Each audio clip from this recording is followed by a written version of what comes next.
Hello guys, welcome to the daily market analysis video. मेरा नाम है अपूर्व। मैं डेली मार्केट एनालिसिस कंटेंट बनाता हूं और आज हम लोग रिलायंस के बारे में डिस्कशन करने जा रहे हैं, सपोर्ट बेस्ड आइडिया। ठीक है, तो मैंने एक बहुत ही ब्यूटीफुल यहाँ पे स्ट्रक्चर क्रिएट करा है। मैं इस स्ट्रक्चर को आप लोग को समझाऊंगा। उससे पहले मैं बता दूं कि आप ये सेम वीडियो इंग्लिश में भी देख सकते हो अगर आप लोगों को देखना है। कहाँ पे? मेरे टेलीग्राम चैनल पे, जहाँ पे आपको और भी सारे डिस्कशंस मिलेंगे। बहुत सारी बातें होती हैं यहाँ पे। मैं चार्ट शेयर करता हूँ। बहुत सारे लोग अपने कमेंट्स में जाके अपने चार्ट शेयर करते हैं खुद भी, और हर एक इंसान का यहाँ पे रिप्लाई होता है अच्छे से। किसी भी तरीके की मैं कोई कॉल, टिप, एडवाइस, सजेशन अपने टेलीग्राम पे या फिर यूट्यूब पे या ट्रेडिंग व्यू पे मैं नहीं देता हूँ। तो अब वीडियो मैं स्टार्ट करता हूँ। एंड अगर आप लोगों को ये वीडियो पसंद आए towards the end of the video, और अगर आप लोग नए हो चैनल पे, तो आप लोग मेरे चैनल को सब्सक्राइब कर सकते हो। हमें 10 सब्सक्राइबर्स की और ज़रूरत है 7000 सब्सक्राइबर्स पे पहुंचने के लिए। ओके गाइस, सो मैं इसको इंक्रीज़ करता हूँ पहले रेजोल्यूशन को, और मैं वीकली टाइम फ्रेम पे जाता हूँ, एक्सप्लेन करता हूँ कि कौन सी लाइन कहाँ पे क्या इंपॉर्टेंस दे रही है। सबसे पहले तो मैं यहाँ से लाइन एक ड्रॉ करना चाहूँगा इस तरीके से। ये जो लाइन है, मैं सारी लाइंस को डिफरेंट कलर कोड दे देता हूँ। Yellow line.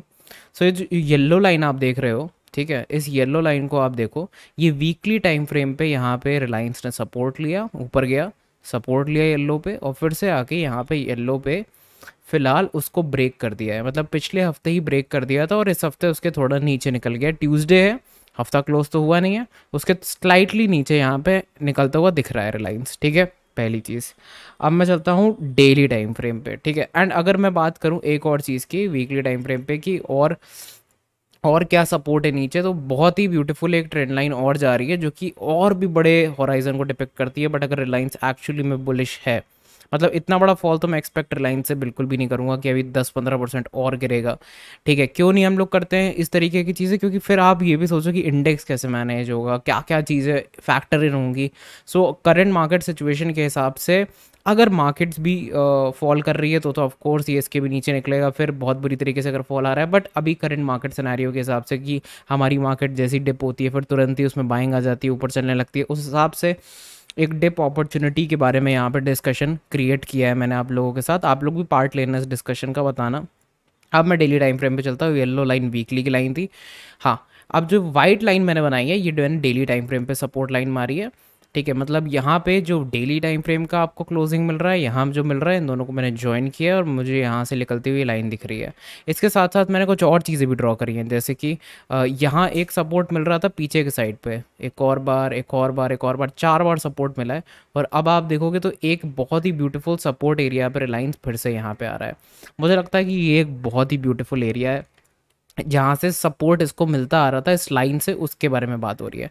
सो वीकली टाइम फ्रेम वाले सपोर्ट पे कंसोलिडेशन दिया, ब्रेकडाउन दिया, और अब डेली टाइम फ्रेम के एक मैसिव कन्फ्लुएंस एरिया पे आ रहा है। कन्फ्लुएंस एरिया मतलब कि पीछे से जो लाइन बनाई वो भी सपोर्ट दे रही है, और जो ट्रेंड लाइन बनाई वो भी सपोर्ट दे रही है। अब ये ऊपर क्या हुआ था थोड़ा उसके बारे में भी बात कर लेते हैं। तो यहाँ पे इस एरिया में अगर आप देखोगे तो स्टॉक काफ़ी बुलिश हो गया था कि उसने ऑल टाइम हाई क्रिएट कर दिया, कंसोलिडेशन दिया, नीचे गिरा। इसको कहते हैं एक फॉल के बाद जब ये एक उल्टा फ्लैग एंड पोल यहाँ पे क्रिएट हुआ है, मतलब बियरिश पोल है और बियरिश फ्लैग क्रिएट हुआ है यहाँ पे। कंसोलिडेशन देख के उसने ब्रेकअवे गैप के साथ ब्रेक डाउन दिया, मतलब कि आपकी देखो क्लोजिंग यहाँ हुई थी, मतलब कि ये फिर से यहाँ पर टच करके दोबारा ऊपर जाना चाहता था, बट ऐसा मार्केट ने उसे करने नहीं दिया। क्यों? क्योंकि उसकी ओपनिंग ही इतनी बड़ी गैप डाउन हो गई। तो उसको हम लोग ब्रेक अवे गैप डाउन या ब्रेक अवे ब्रेकआउट कहते, ब्रेक अवे गैप कहते हैं। ठीक है, कि मतलब हर चीज़ को ब्रेक करके वो निकल गया है, मतलब इंपॉर्टेंट लाइंस को वो ब्रेक करके यहाँ से निकल गया है, और ओपन ही वहाँ हुआ और उसके बाद उसने नीचे क्लोजिंग दी। तो मतलब ये जो पूरा पैटर्न था कि पोल और फ्लैग का जो पैटर्न था, बियरिश पोल और फ्लैग का, वो यहाँ ब्रेक डाउन आया उसका, और उसका कंटिन्यूएशन भी यहाँ पे अब दिख रहा है। तो इसकी भी एक लिमिट होती है, वो लिमिट आप देख सकते हो कि इस तरीके से यहाँ पे ख़त्म होती हुई दिख रही है, थोड़ा सा एक अंदाज़ा, लमसम। ठीक है, इसका कोई एग्जैक्ट फिगर नहीं होता, एग्जैक्ट कोई मार्क्स नहीं होते, अगर होते भी है तो मैं नहीं देखता उसको। बट मैं क्या देखता हूँ कि ये एक मुझे यहाँ से अच्छा इंडिकेशन मिला कि यार हाँ, ये जो बियरिश मूव था ये यहाँ पे मूव ख़त्म भी होगा कभी ना कभी। तो वहाँ पे एक कन्फ्लुएंस सपोर्ट भी क्रिएट हो रहा है, डबल कंफर्मेशन मिल रहा है मुझे। अब मैं फाइनल चीज़ देखता हूँ RSI, क्योंकि सपोर्ट ट्रेड है वहाँ पे थोड़ा सा देखना पड़ता है ये सब चीज़ें भी। तो यहाँ पे अगर मैं देखूँ तो बार बार इसी जगह से ये मार्केट टर्न कर रहा है, ये देखो बार बार इसी जगह से, इसी RSI के लेवल से मार्केट टर्न कर रहा है। 30 के नीचे जैसे RSI जाता है डेली टाइम फ्रेम पे रिलायंस का, तो वो तुरंत ही वहाँ से टर्न करने लग रहा है। अब हम लोग देखते हैं कि आप लोगों का क्या व्यू है इस पर्टिकुलर चार्ट पे। इसका डिस्कशन मेरे टेलीग्राम पे ओपन रहेगा, डेफिनेटली वहाँ पे आइए। और मैं मिड कैप स्मॉल कैप्स पे ज़्यादा वीडियोस बनाता हूँ, बट अब मैं जो है लार्ज कैप्स पे भी वीडियोस बनाना चालू करूँगा।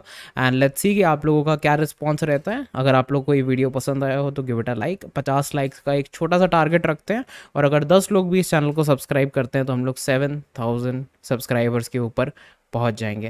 Thanks a lot, see you in the next video जो कि आएगा कल। Stay tuned for more. बाकी सारे अपडेट्स आपको टेलीग्राम पे मिलेंगे, जो कि कमेंट सेक्शन में नीचे स्क्रॉल करके जाना और वहाँ पे पिंड आपको मिलेगा।